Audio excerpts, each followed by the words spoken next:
عثمان خیالي صاحب بس یو دوه شعرونه هم که راته ووایي نو ډېره مننه به.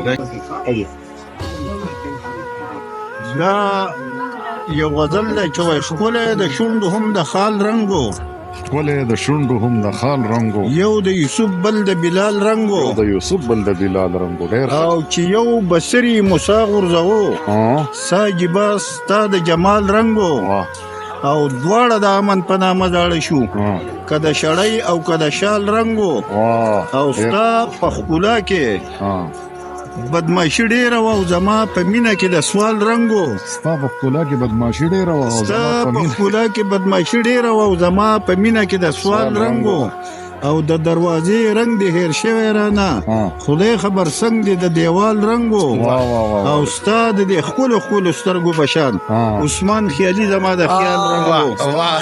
خپلو سترګو په شان عثمان خیالي زما د خیال رنګ و. ډېر ښه جي، ډېر ماشاءالله، ډېره مننه جي، ډېره اعلی سوچ مالک دی ماشاءالله.